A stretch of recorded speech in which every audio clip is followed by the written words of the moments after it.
Saudara Presiden Joko Widodo menyatakan bahwa masa transisi dari pandemi COVID-19 ke endemi akan berlangsung selama 6 bulan.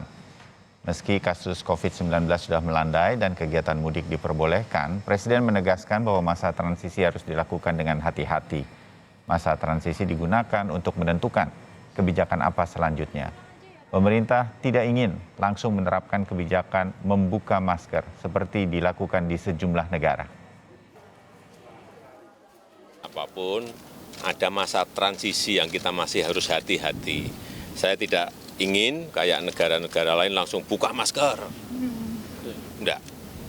Ini masih ada transisi kira-kira 6 bulan. Kita lihat seperti apa, baru nanti silahkan kalau yang di luar ruangan buka masker, kalau di dalam ruangan masih tetap pakai masker. Ada tahapan-tahapan dan kita tidak perlu tergesa-gesa, karena apapun kita punya pengalaman saat Delta seperti apa, saat Omikron seperti apa, sehingga kehati-hatian, kewaspadaan itu tetap harus. Dan saudara, negara tetangga Singapura akan mencabut sebagian besar pembatasan dari pandemi COVID-19 mulai hari ini, 26 April 2022. Selain itu, pemerintah Singapura juga akan memudahkan persyaratan masuk bagi para pelancong. Kebijakan pelonggaran pembatasan sosial ini diberlakukan karena kasus COVID-19 di Singapura terus menurun. Singapura akan menghapus aturan pembatasan jumlah orang dalam sebuah kelompok dan memungkinkan kembali karyawan untuk kembali ke kantor secara penuh. Pihak berwenang juga mengumumkan penghapusan persyaratan bagi pelancong yang telah divaksinasi untuk melakukan tes COVID-19 sebelum berangkat ke Singapura. Beberapa aturan akan tetap berlaku, seperti wajib memakai masker di tempat umum, dalam ruangan, dan juga di transportasi umum. Pembatasan juga akan tetap berlaku untuk individu yang tidak divaksinasi.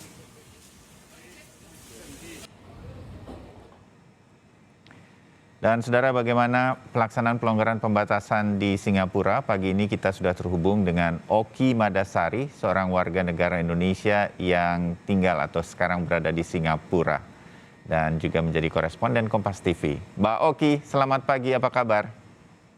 Pagi Bayu, kabar baik. Dan seperti yang tadi disampaikan, hari baru di Singapura, semuanya menyambut ini dengan bahagia karena setelah sekian lama banyak sekali aturan yang dicabut seperti yang tadi Bayu sampaikan. Iya, setuju Mbak Oki. Mbak Oki juga terlihat lebih cerah senyumnya, bajunya juga lebih cerah tampaknya. Nah, apa saja sebetulnya Mbak Oki persiapan-persiapannya yang tampak mungkin tidak langsung hari ini kan, mungkin dalam 1 minggu terakhir, apa saja yang sudah disosialisasikan kepada masyarakat di Singapura, Mbak Oki? Ya, betul Bayu. Tadi sebenarnya sama seperti yang disampaikan Pak Jokowi bahwa segala sesuatu pasti bertahap. Jadi pelonggaran di Singapura sudah dimulai sejak 1 bulan sebelumnya. Tepat 1 bulan lalu diizinkan untuk tidak memakai masker outdoor. Jadi pelonggaran untuk tidak menggunakan masker outdoor sudah dimulai tepat 1 bulan lalu. Itu pun bisa dilihat di gambar, banyak sekali warga Singapura yang mungkin masih merasa kikuk, masih belum terbiasa, jadi tetap banyak yang memakai masker outdoor. Lalu per hari ini setelah evaluasi 1 bulan, tidak hanya masker yang dilonggarkan, tapi juga soal pembatasan. Jadi kalau kita pergi ke kafe, ke restoran, ke tempat makan, tidak ada batas. Mau bergerombol berapa orang pun bisa, dan hanya syaratnya kalau kita berada di dalam ruangan, tentu masker harus tetap dipakai, hanya itu saja. Lalu juga ada penghapusan aturan di mana ketika memasuki gedung atau memasuki mall, kita tidak perlu lagi scan aplikasi Trace Together. Jadi betul-betul tidak ada pemantauan dalam hal lalu lalang warga. Pelonggaran juga terjadi di acara, penyelenggaraan acara yang sebelumnya dibatasi, misal maksimum 1.000 orang untuk yang sudah vaccinated, sekarang tidak ada aturan tersebut. Lalu pelonggaran ini tepat sekali menjelang hari raya, di mana banyak sekali akan ada orang saling berkunjung, dan sekarang tidak ada lagi batasan maksimum 10 orang untuk sekali berkunjung. Jadi semua orang bisa melakukan itu. Lalu yang paling signifikan untuk diketahui oleh warga Indonesia yang berniat untuk pergi ke Singapura, sudah tidak perlu lagi ada tes COVID sebelum berangkat. Jadi selama kita full vaccinated, kita bisa masuk ke Singapura kapan saja. Wow, itu sih hampir menurut saya 90% sudah dilonggarkan begitu ya, hampir seperti normal lagi. Bagaimana tanggapan dari warga negara Singapura sendiri menghadapi situasi seperti saat ini, Mbak Oki? Oh, semuanya happy ya, semuanya gembira karena ini sudah lebih dari 2 tahun semuanya seperti ya, hidup berada di dalam berbagai aturan. Bayangkan ketika kita misalnya berada di sebuah kafe, kita mau duduk 4 orang saja nggak boleh gitu. Tapi sekarang sudah semuanya sudah nggak ada dan tanda-tanda itu, tanda silang-silang itu yang menjadi penanda COVID itu juga sudah dihapus per hari ini. Lalu soal aturan kembali ke kantor 100% boleh, itu tentu juga signifikan dan bahkan ada aturan selama Anda bukan pekerja, bukan karyawan yang berhubungan dengan customer, boleh buka masker di kantor. Jadi aturan untuk memakai masker indoor pun ada pengecualian ketika itu berada di kantor sendiri. Tentu ini sebuah perubahan yang besar karena kita tetap merasa tidak enak kan, seperti Bayu nih harus memakai masker saat lagi live. Karena di studio saya masih ada teman-teman kameramen, floor director, jadi kami masih terus menerapkan protokol kesehatan begitu. Nah, apa yang membuat pemerintah Singapura begitu yakin dengan begitu banyak pelonggaran? Apakah betul kasus COVID-19 ini memang sudah mulai turun dan tidak ada lagi kenaikan sehingga orang tidak perlu lagi was-was? Apa yang membuat pemerintah Singapura, oke, sekarang kita menuju ke endemi, Mbak Oki? Ya, pertama memang betul angkanya terus turun. Lalu yang kedua adalah berdasarkan pemantauan beberapa bulan terakhir, pemerintah Singapura sangat percaya diri terhadap efektivitas dari vaksin. Jadi hampir semua warga Singapura sudah fully vaccinated dan sudah mendapat booster. Demikian juga anak-anak sudah banyak yang fully vaccinated, artinya 2 kali.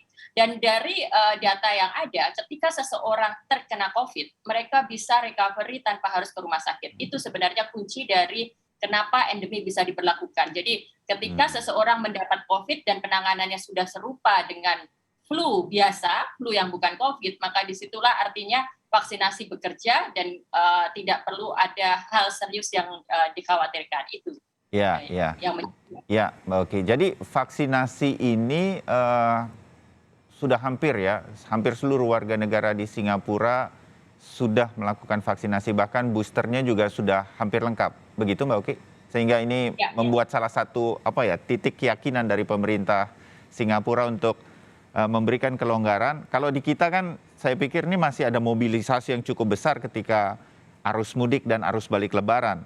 Bagaimana juga di Singapura? Di sana kan juga mungkin orang juga pulang kampung begitu. Ini tidak mengkhawatirkan bagi pemerintah Singapura karena sudah vaksin, Mbak Oki?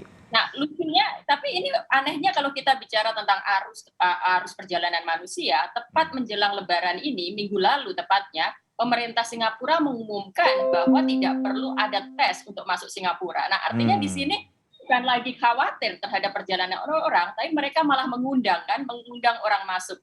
Dan kalau kita lihat, kemarin saya sempat berkeliling, termasuk mengambil gambar untuk Kompas TV itu tadi, sudah banyak turis dari berbagai negara yang lagi liburan di Singapura sejak pemberlakuan kemudahan untuk masuk ini. Jadi Singapura pun sudah tidak khawatir terhadap warga negara luar yang masuk ke Singapura asalkan mereka sudah divaksin. Jadi vaksin itu tampaknya yang memberi pondasi pada kebijakan-kebijakan Singapura. Iya, terbayang Mbak Oki ya bagaimana kemudian ini disambut dengan baik oleh masyarakat, walaupun seperti Mbak Oki sampaikan di awal tadi masih ada juga orang yang ragu-ragu atau sudah menjadi kebiasaan kalau keluar rumah pakai masker begitu. Pakai masker. Iya.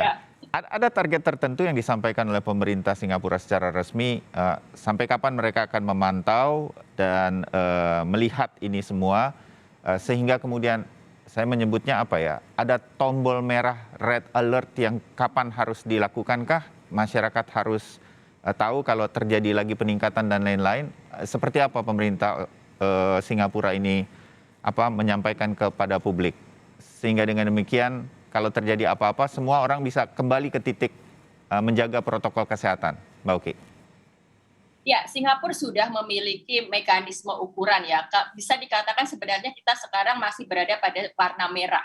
Iya. Nah, nanti kalau sudah membaik kita akan ke oranye dan kalau kita sudah normal kita akan hijau. Artinya sebenarnya untuk dikatakan normal seperti sebelum pandemi itu belum. Yeah. Masih buktinya kita masih butuh ada masker di dalam ruangan, di mana itu masih compulsory. Jadi anak sekolah pun masih pakai masker di dalam ruangan. Tapi yang pasti, pemerintah Singapura melalui Menteri Kesehatan sudah menyatakan bahwa ini adalah sebuah tonggak besar dari perubahan Singapura untuk menuju perbaikan. Artinya setelah di titik ini, harapannya dan sudah ada keyakinan bahwa kita tidak akan kembali ke belakang, tapi akan terus membaik ke depan. Gitu. Nah, soal waktunya kapan, ya kita sama-sama melihat, sama-sama memantau. Belum ada yang berani memastikan. Oke. Kalau tiketnya nanti sudah murah Jakarta Singapura, kita ngopi sama-sama di Orchard Road kalau begitu ya, Mbak. Ya, tanpa masker boleh. Tanpa masker, jadi kita menikmati lagi itu semua. Baik, menarik apa yang dilakukan pemerintah Singapura, mudah-mudahan bisa segera juga Indonesia melakukannya. Mbak Uki Madasari, terima kasih ceritanya, mudah-mudahan semuanya berjalan dengan baik di seluruh dunia, tidak hanya di Singapura. Ketemu lagi di ceritanya yang lain. Mbak Uki, sampai ketemu. Bayu, terima kasih.